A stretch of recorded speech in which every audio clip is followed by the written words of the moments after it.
Shalom a todos, entonces bienvenidos. Esta noche vamos a tener esta reflexión acerca de esta letra, donde podamos nosotros indagar acerca de lo que realmente es el Evangelio. Y este es un himno muy antiguo que según entiendo lleva por nombre La hermosa visión de la cruz.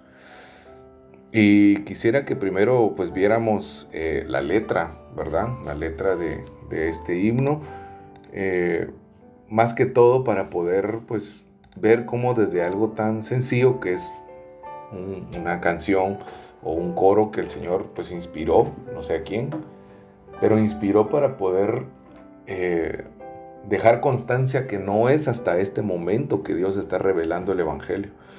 El Señor ha revelado su Evangelio, manifestado su Evangelio desde mucho tiempo atrás. Es en nuestros días en donde hay tal vez aún más claridad, hay más herramientas donde podemos nosotros indagar, nos podemos respaldar de herramientas como los descubrimientos arqueológicos, como los descubrimientos de manuscritos, todo esto. Sin embargo, el Señor desde antes, Él ha venido revelando su Evangelio y podemos verlo en la letra de este himno tan sencillo.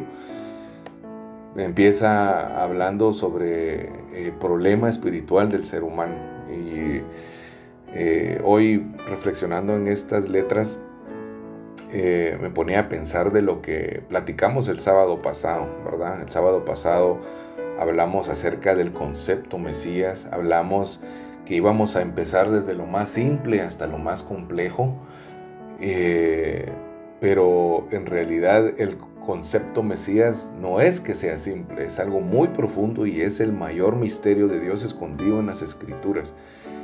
Pero ¿por qué razón viene el Mesías? Porque el hombre tiene un problema, o tiene el problema más grave, el más importante o más severo, que es el problema espiritual. Es un problema que lo vemos en cada libro de la Escritura, en cada pasaje que el Señor permitió y por su inspiración permitió que se escribiera, tal como lo vemos en Génesis 3, vemos que Satanás de manera muy audaz y muy sutil engañó al ser humano. No solo a la mujer, de hecho la mujer, dice Pablo, que fue la engañada y no el hombre. O sea, el hombre no es que fue engañado, sino que el hombre sabía lo que estaba haciendo. Adán sabía, tenía conocimiento de que el fruto que estaba a punto de comer tenía una consecuencia y él se dejó influir por las palabras de su esposa, ¿verdad? Y esto significó que el hombre quedara relegado, como lo hemos visto en otros temas pasados. El hombre quedó exiliado, quedó desterrado de la presencia de Dios. ¿En qué sentido? Nosotros decimos que quedó el hombre separado de Dios, pero después encontramos que Saulo habla en Hechos, cuando llega a Grecia, y dice que en Él somos y en Él nos movemos.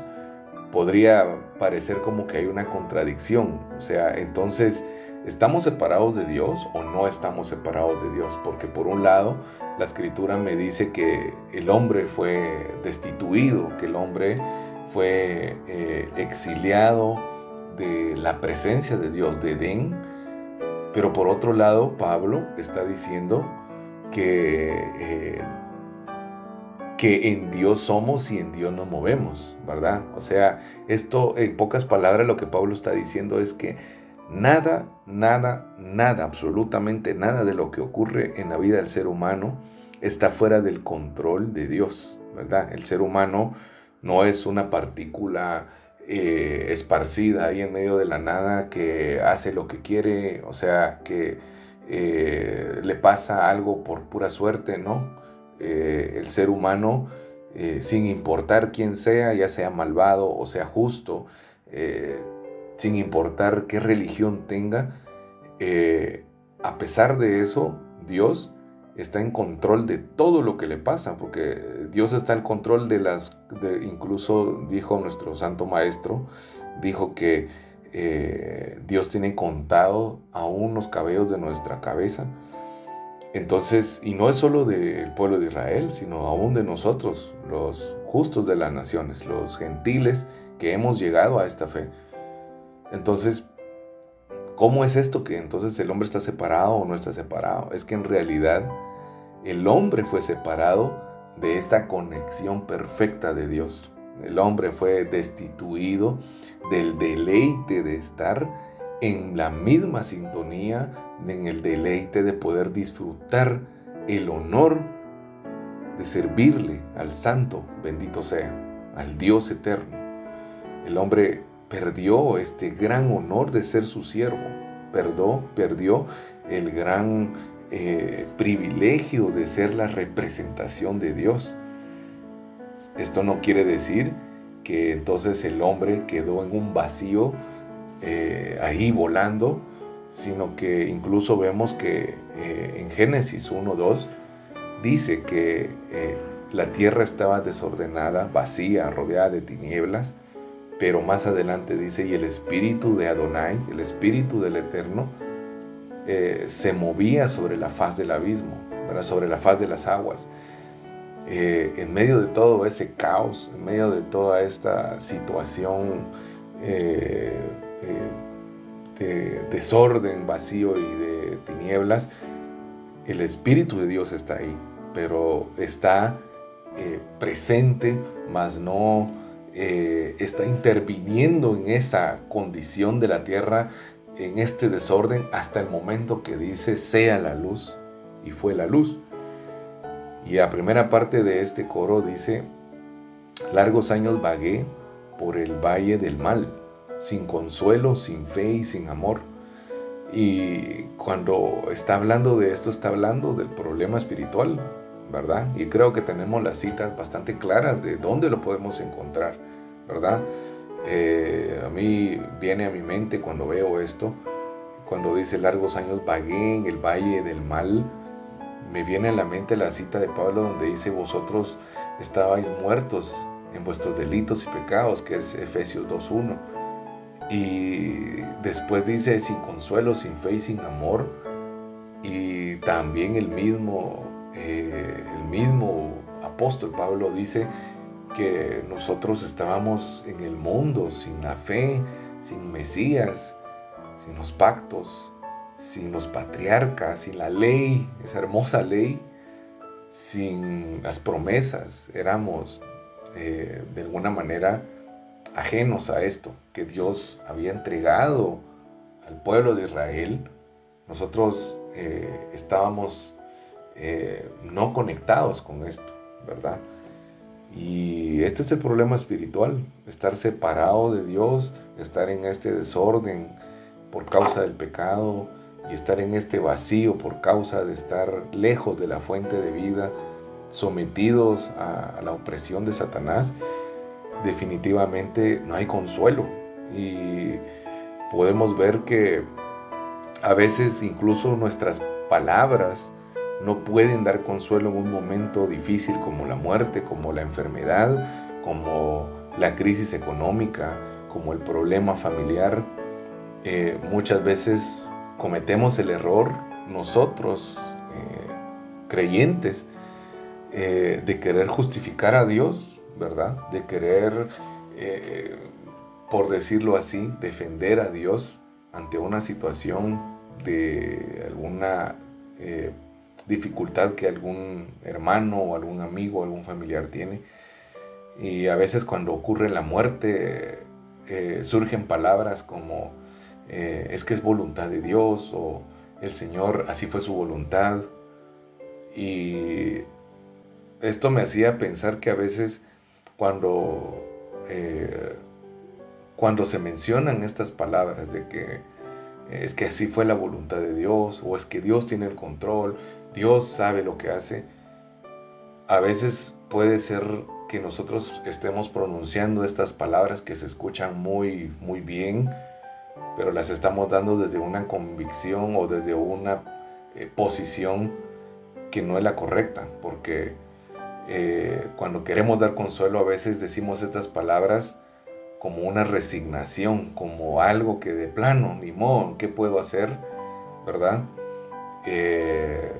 Y esto no es lo que debe de existir en nuestra vida, y lo hablo a manera también personal, ¿verdad? Porque todos caemos en esto. Y la otra parte es cuando nosotros pronunciamos estas palabras desde una posición de convicción, no para consolar, sino para dar convicción de que realmente Dios tiene el control.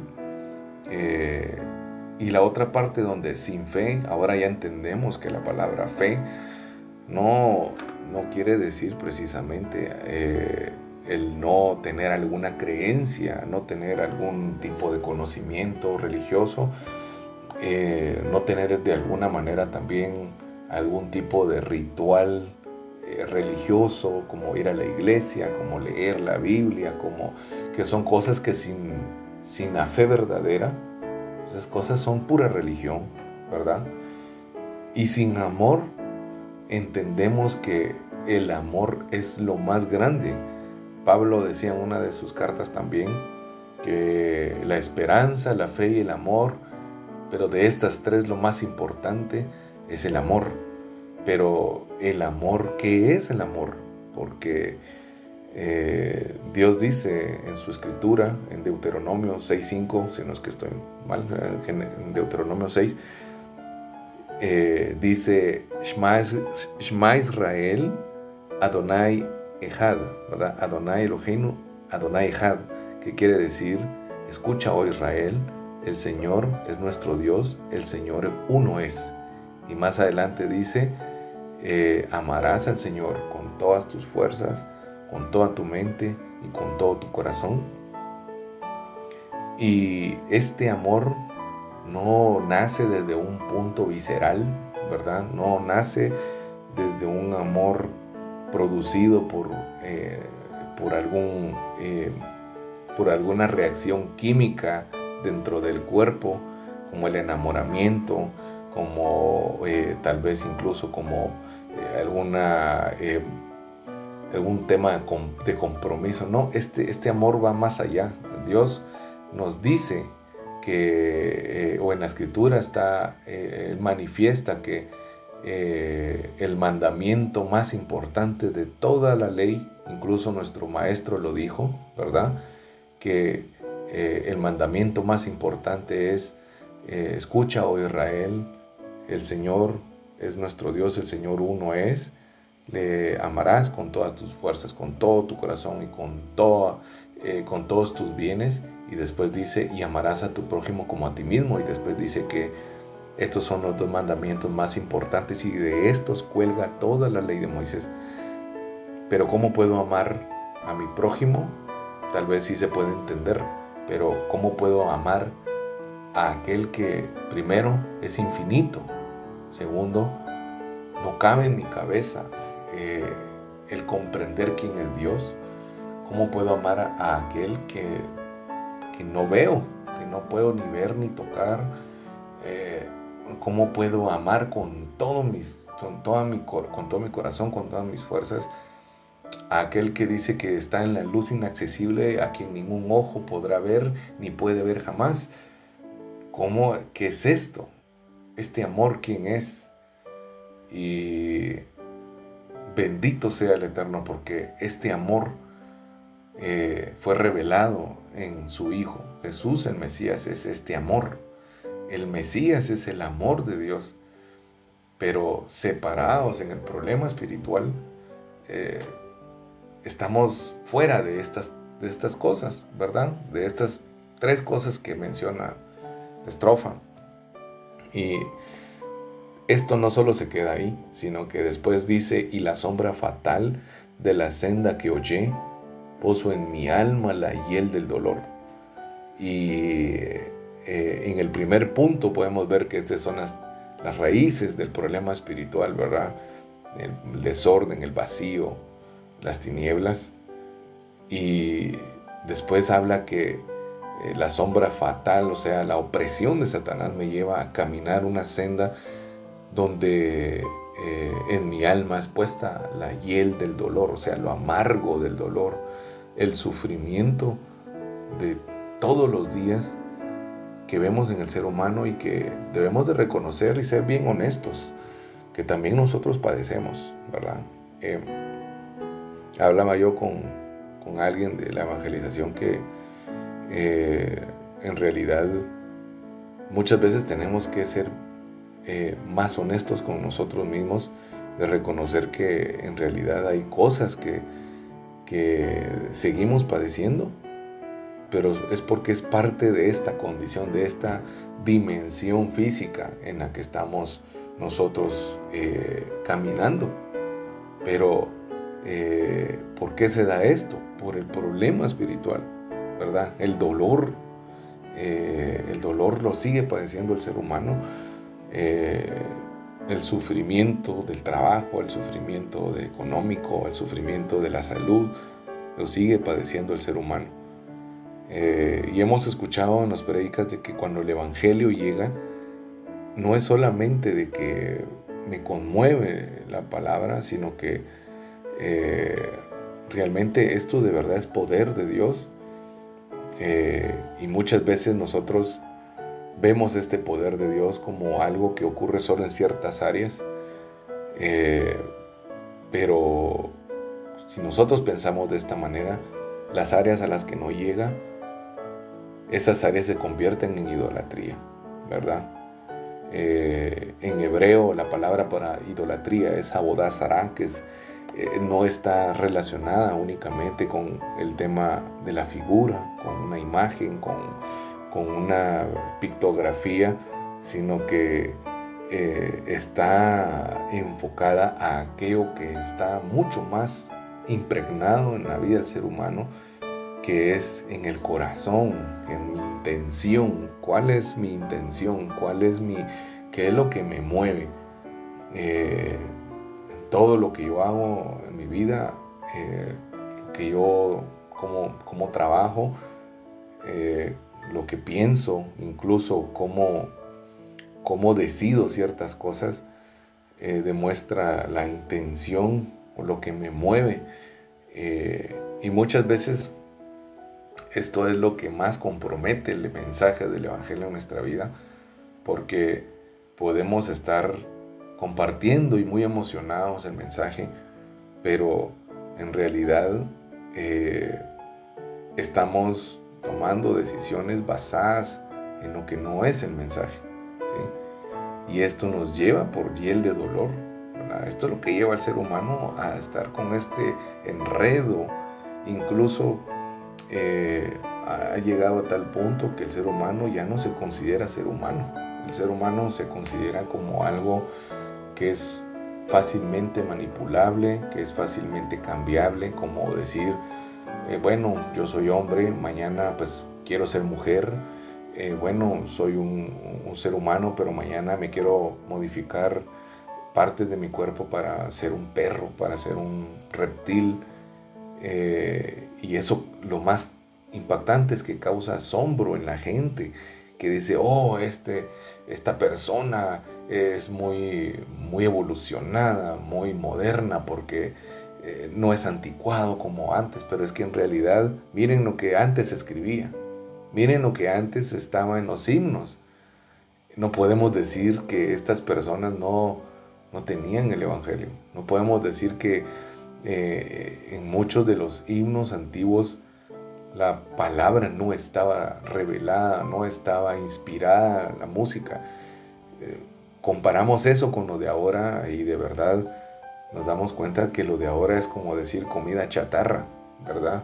Lo de ahora es algo que es simplemente endulzar el oído del hombre, pero no está reflejando cuál es la esencia de lo que necesitamos escuchar para adquirir vida. Pero es ¿por qué? Porque está esta condición.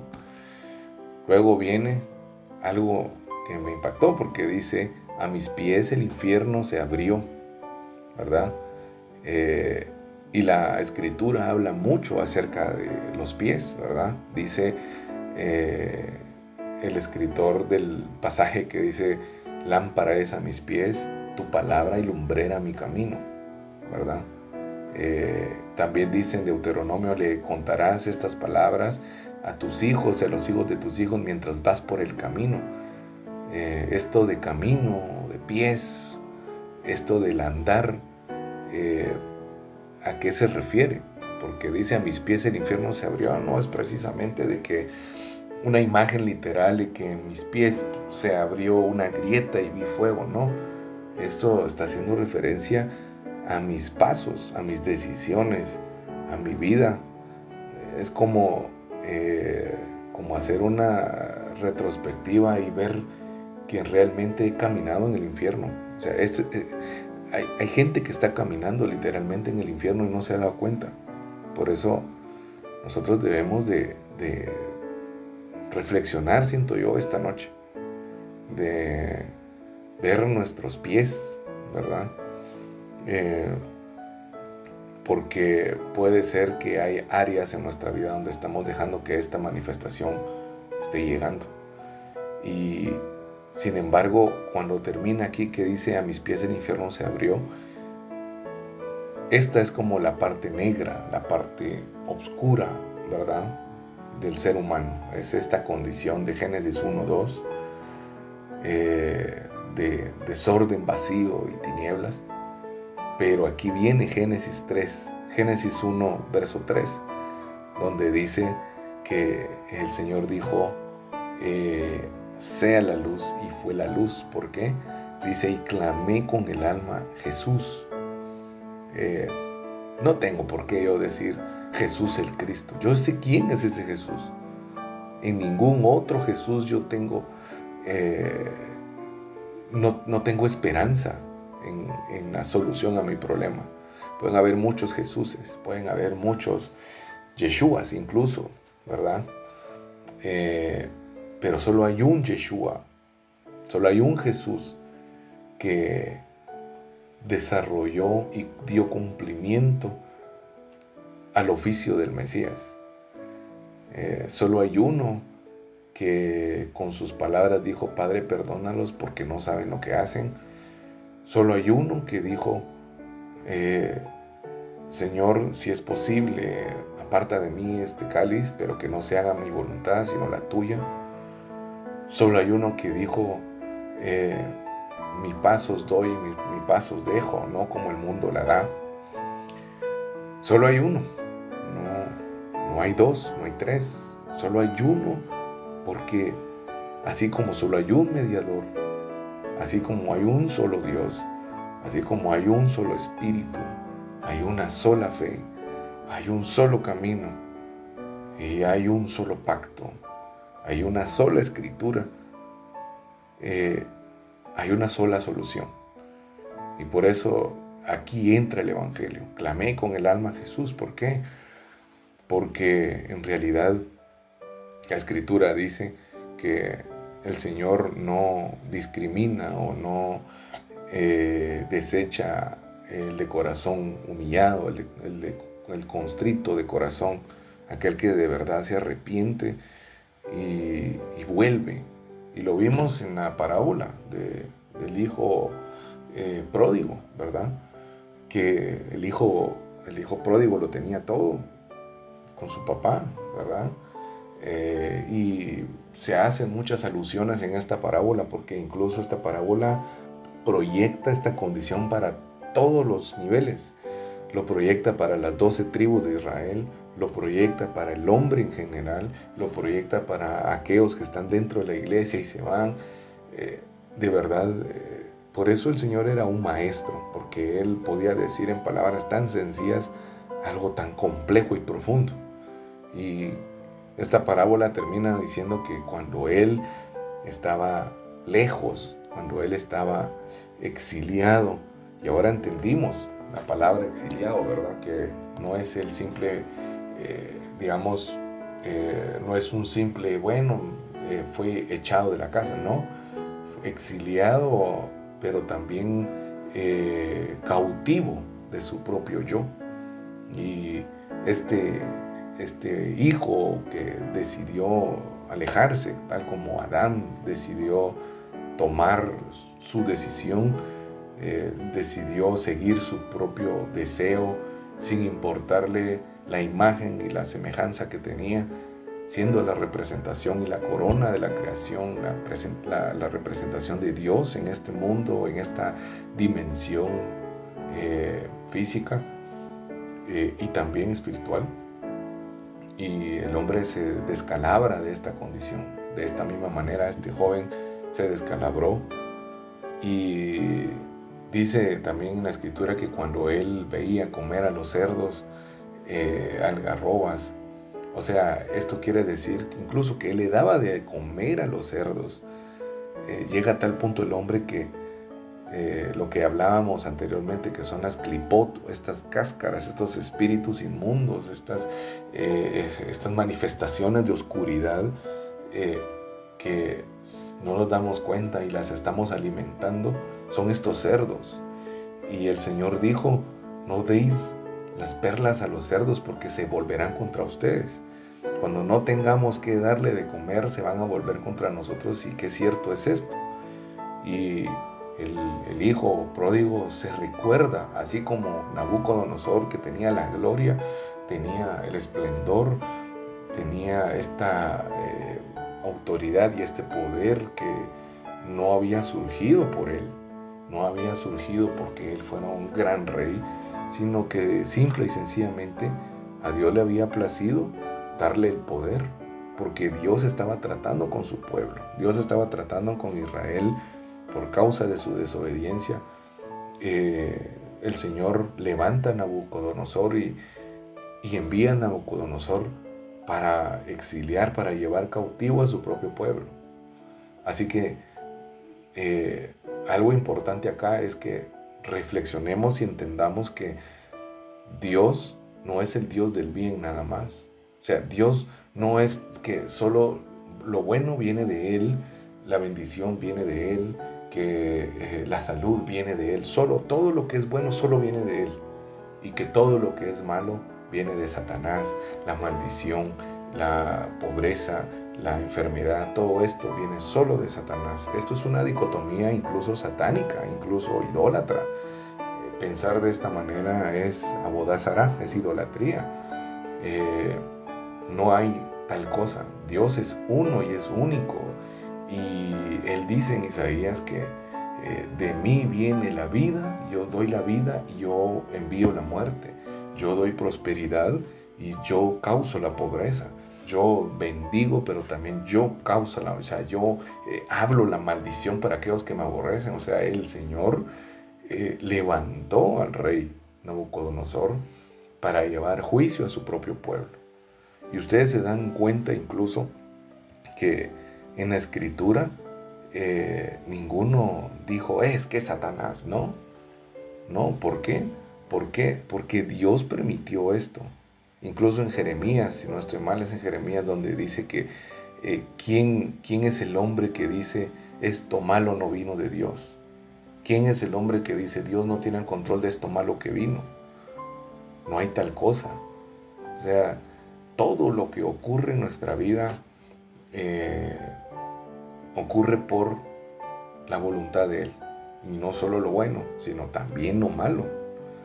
Y algo que cuando yo pensaba en esto, me hacía recordar a mi Señor, a mi Rey, al Mesías, a Yeshua, cuando estaba enfrente de Pilato, y Pilato le dice: ¿no te das cuenta que yo tengo el poder para matarte o dejarte libre?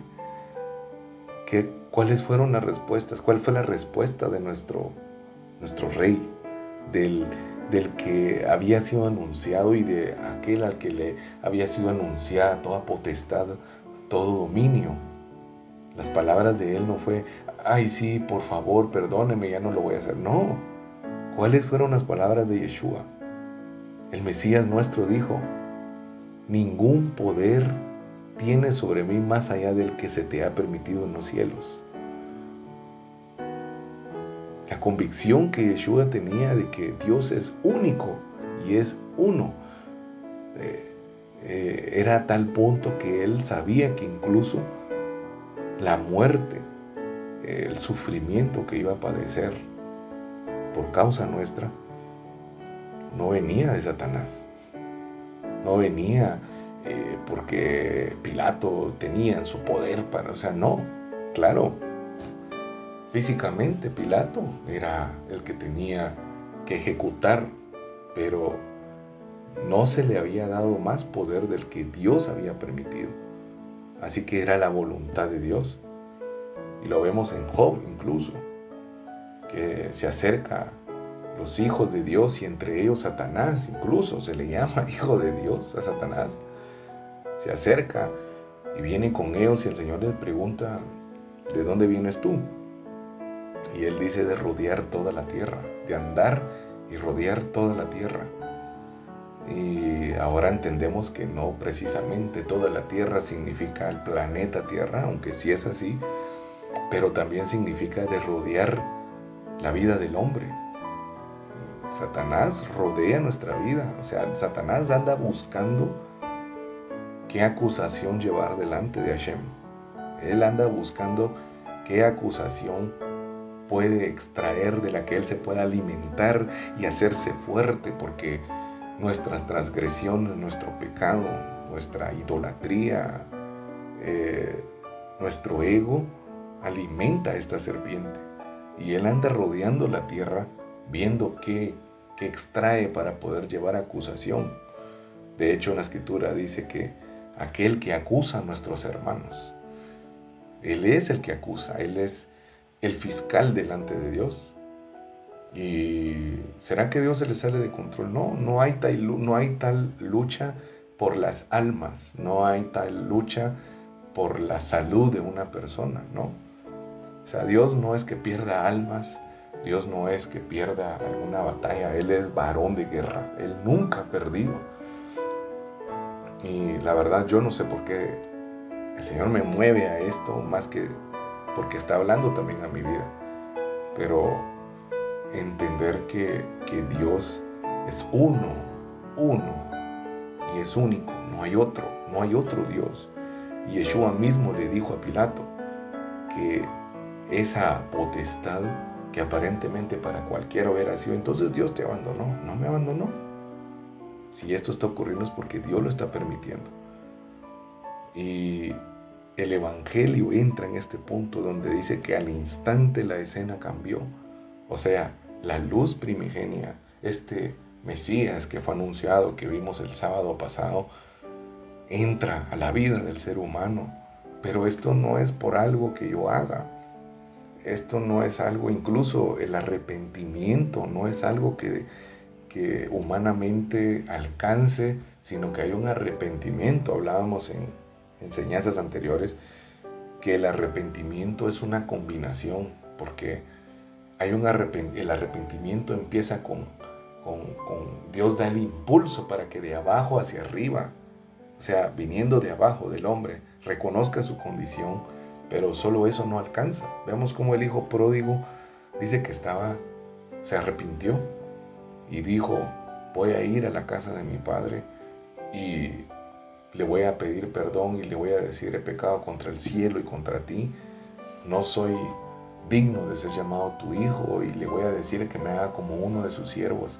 O sea, había un arrepentimiento, pero no llegaba a tal punto ese arrepentimiento como para decir, yo quiero regresar al lugar donde tengo vida, sino que le alcanzó para decir, me voy a arrepentir para que al menos me deje disfrutar un poco, pero no voy a regresar con la misma condición. Y ese es el arrepentimiento humano, y el Señor lo permite. El Señor, por su gran misericordia, permite ese atisbo, esa micra de impulso que el hombre tiene, pero eso no le alcanza. Entonces vemos que el hijo pródigo aún venía lejos cuando el padre lo vio de lejos. ¿Y qué fue lo que ocurrió? El padre fue a él. Lo que el hijo no le alcanzaba, ese arrepentimiento de la tierra que no alcanza, viene Dios y dice, bueno, esto es lo que yo quiero que reconozcas, y Él hace lo demás. O sea, Dios va por él. Y este es el movimiento de arriba hacia abajo. O sea, es la mano de Dios jalándome. Es este cambio de escena donde aparece la hermosa visión de la cruz. Ese madero representa el amor de Dios. Eso que no teníamos, eso que no había sido revelado.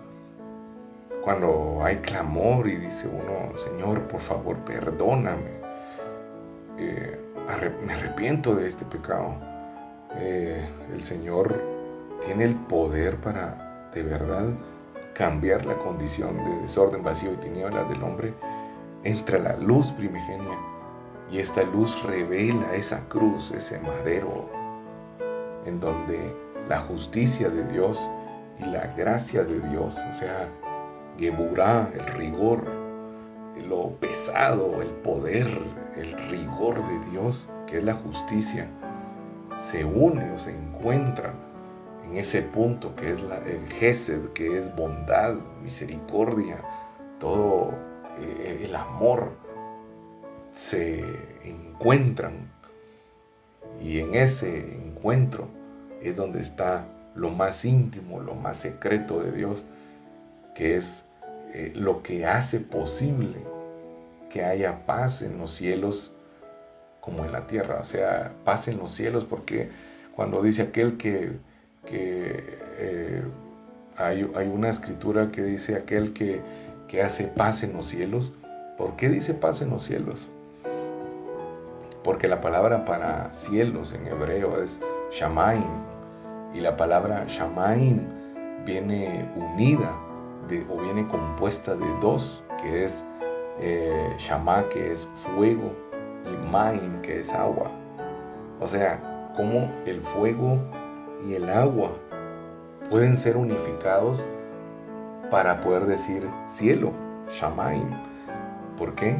Porque solo Dios es el único que puede provocar esta perfecta paz entre algo que es imposible de manera natural que pueda ocurrir, y lo podemos ver en la Torá, en la ley de Moisés, como dice que llovió del cielo granizo que también era fuego. Es increíble cómo nuestro Dios tiene esa capacidad de hacer ese equilibrio perfecto. Y esto es lo que ocurrió en la cruz. Esa paz que sobrepasa entendimiento trasciende. Cuando nosotros vemos la palabra paz en español, y la verdad no explico el tema de las palabras en hebreo porque piense que el hebreo es más sagrado, ¿no? Es simple y sencillamente porque por alguna razón Dios dejó su palabra primariamente en hebreo. Por alguna razón Dios no usó el chino, no usó el italiano, no usó el maya. O sea, Dios no usó otro idioma, Dios usó el hebreo. ¿Y por qué razón? Porque en este idioma hay encriptadas muchas cosas. La palabra paz en español la entendemos como la ausencia de conflicto, ¿verdad? La palabra paz, para nosotros eso es lo que significa en nuestro idioma español. Paz es ausencia de conflicto, ausencia de problemas, ausencia de crisis, podría decirse. Pero puede ser que yo esté en paz con mis vecinos, esté en paz con mis hermanos, esté en paz con los hermanos de la iglesia, pero por dentro estoy incompleto. Y aquí es donde viene la palabra shalom. Porque yo cuando inicio para hablar la palabra digo shalom, y a veces no lo he explicado, pero es porque la palabra shalom no solo significa paz.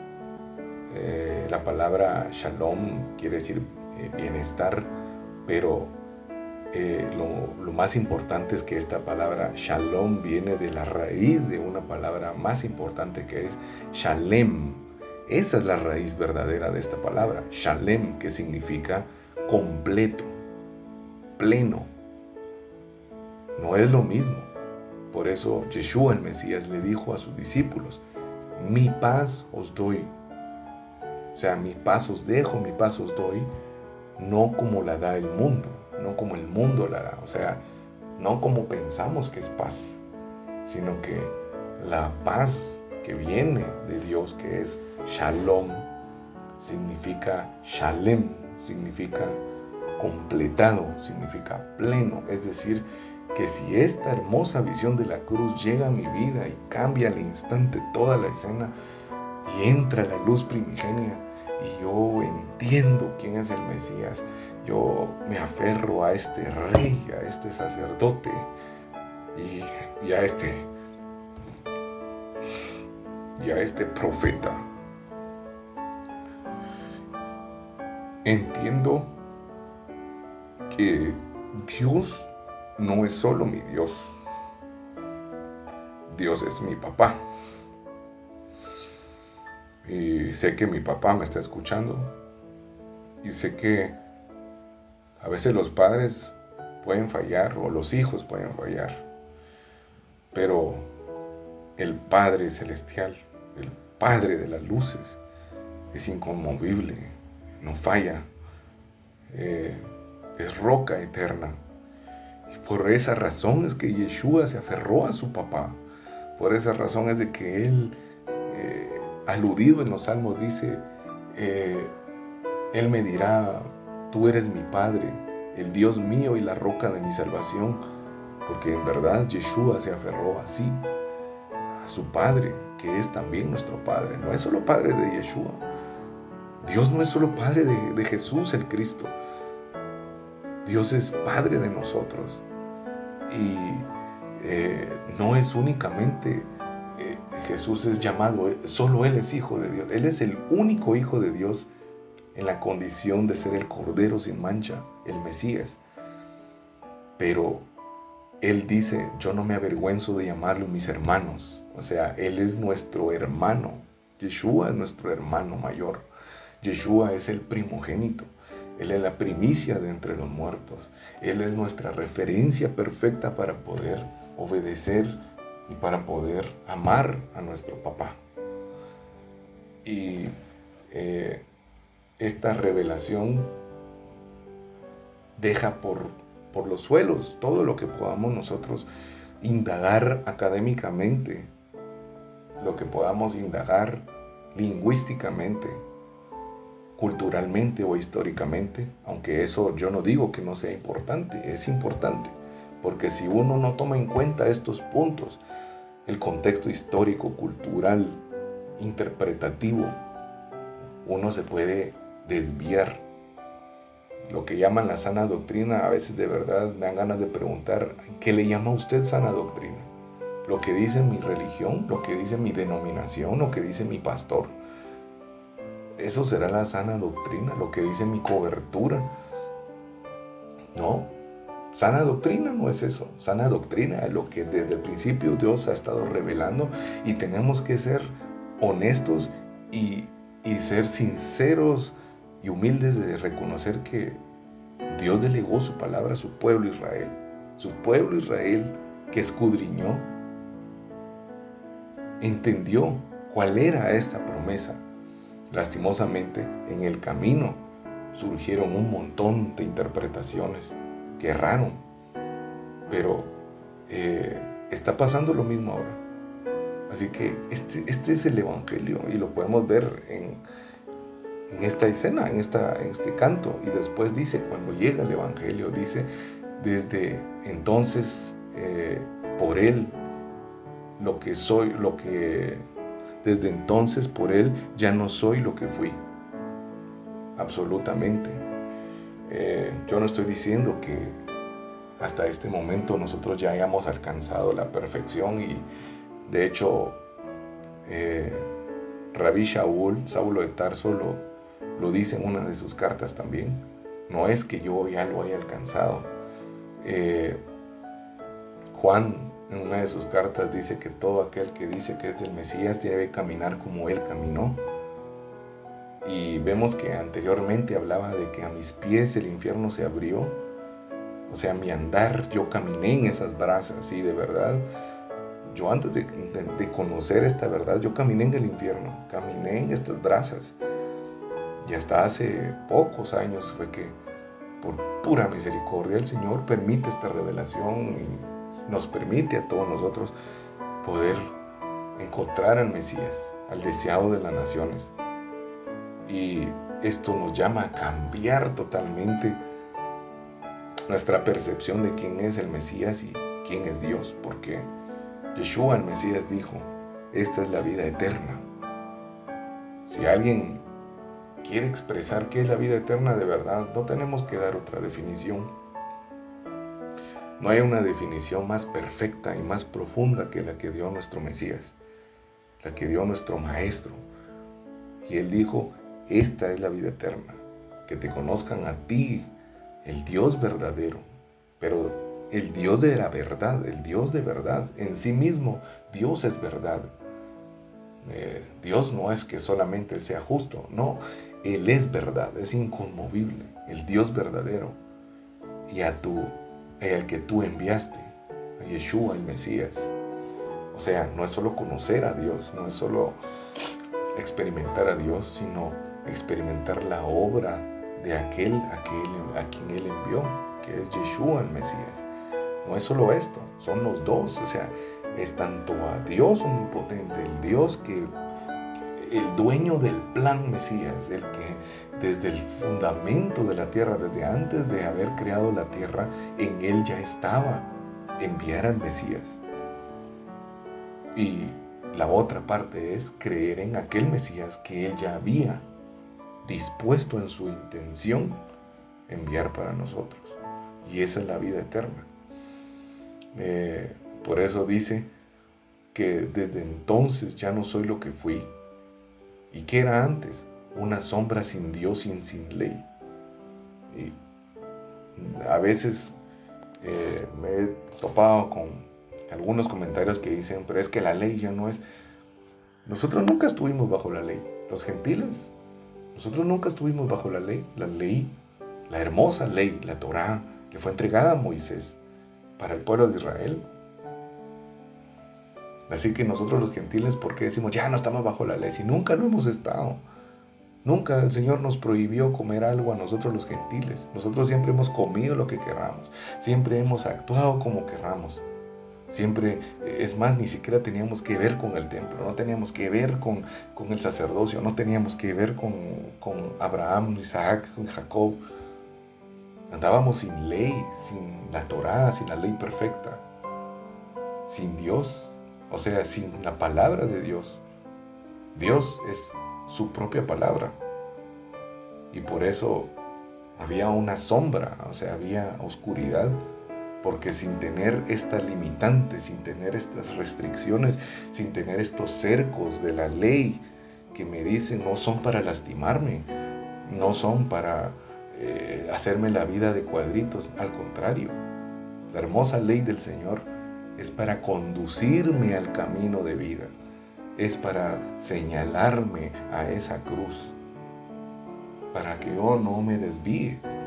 Y por supuesto, si yo me topo con los límites de la ley, si yo me topo con las barreras, con los cercos de la ley, por supuesto que me voy a lastimar, incluso me voy a ir a matar. Por eso Dios dejó su ley, porque en su ley está revelado este camino. Y por último, mi existencia le di. Esto habla de la evangelización mundial. Esto habla no de ir a hablar con un autoparlante, no de que tengo que ir a entregar tratados a como de lugar, no de que, por supuesto que eso es importante, pero la proclamación del Evangelio no es solamente relegado a eso, eso es parte, pero la evangelización mundial tiene que ver con mi existencia, con mi vida, con mi kavaná, con mi intención. ¿Qué intención? ¿Qué es lo que me mueve? ¿Qué impulso es lo que me hace levantarme a las 5 de la mañana? ¿Qué impulso es lo que me hace ir a trabajar?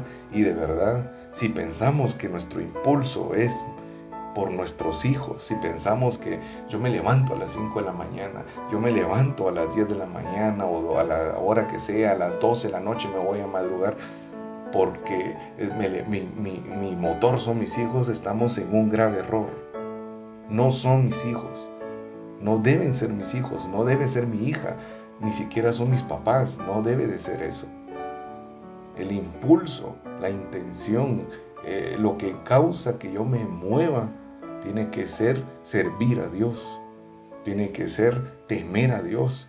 Por eso Pablo dijo también, y sé que tal vez estoy mencionando mucho a Pablo, pero es con lo que más se relaciona, porque también está escrito en su palabra, ¿verdad? En el Tanaj está escrito todo lo que Pablo explicó, pero Pablo dice que todo lo que hagáis, hacedlo como para Dios. Así que el impulso de mi existencia no es algo de acá, no puede ser nada que no sea Dios,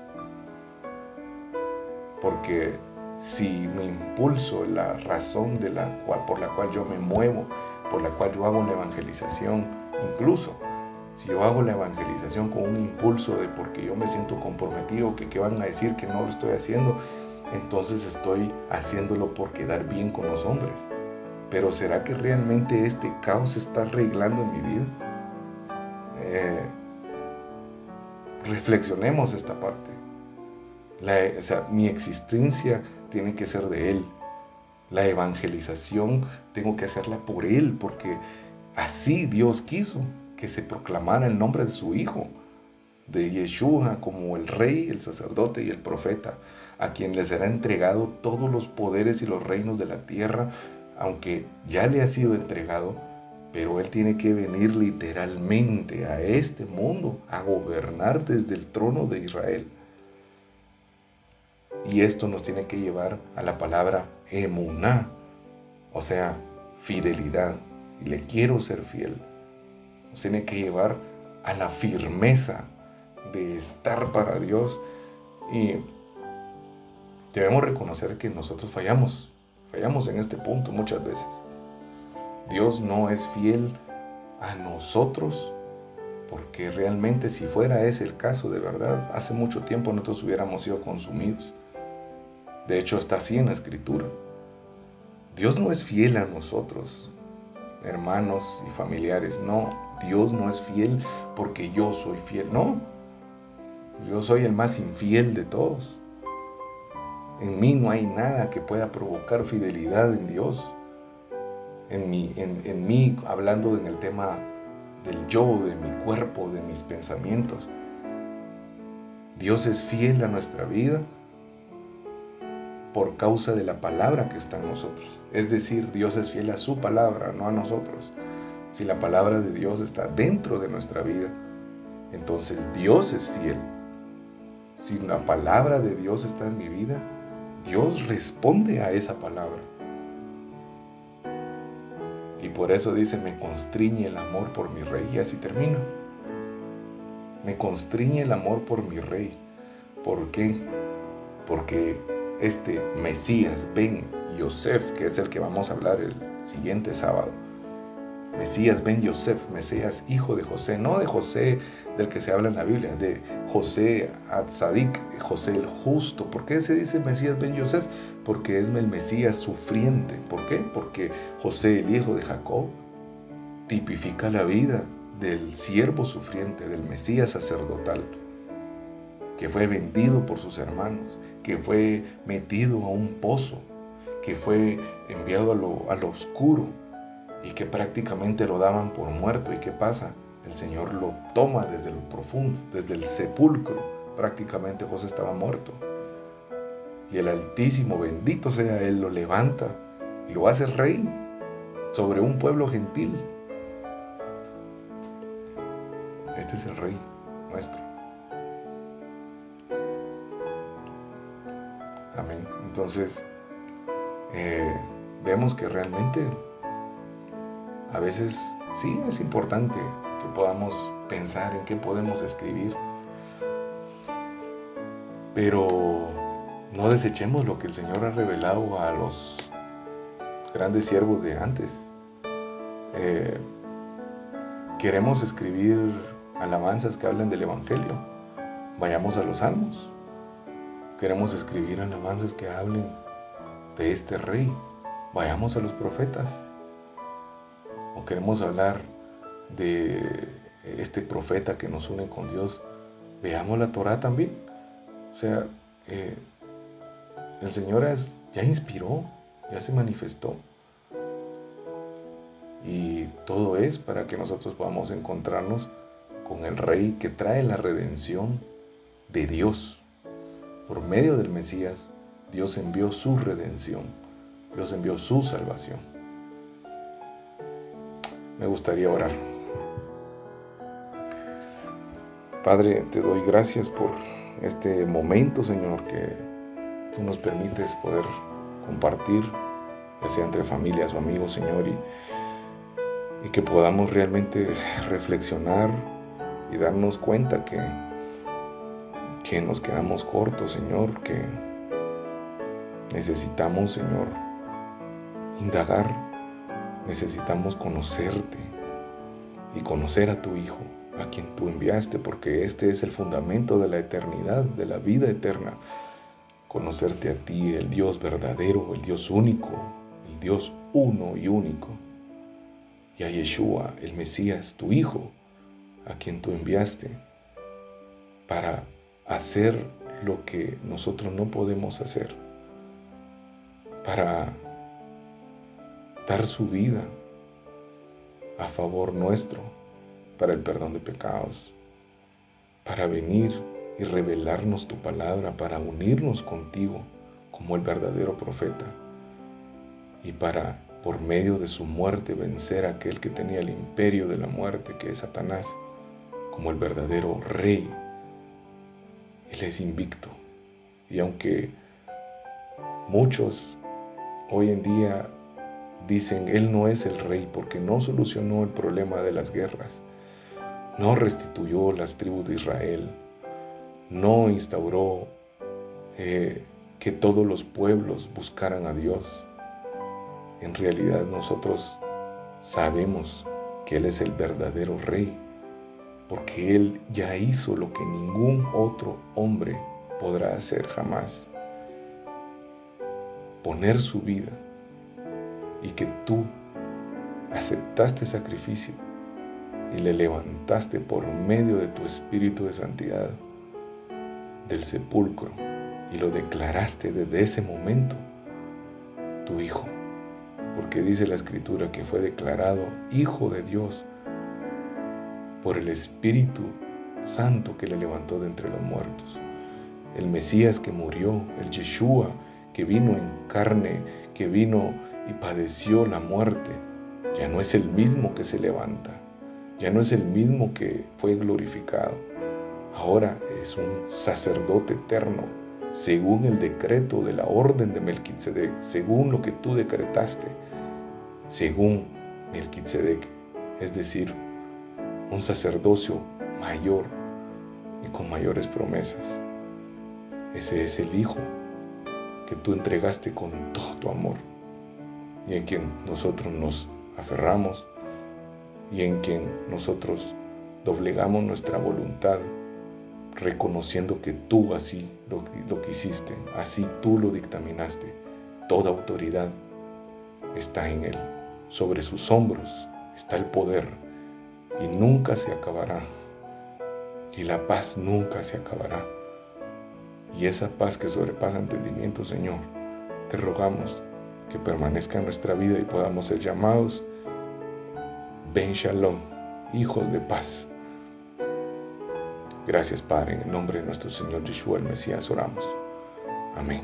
Amén. Shalom a todos.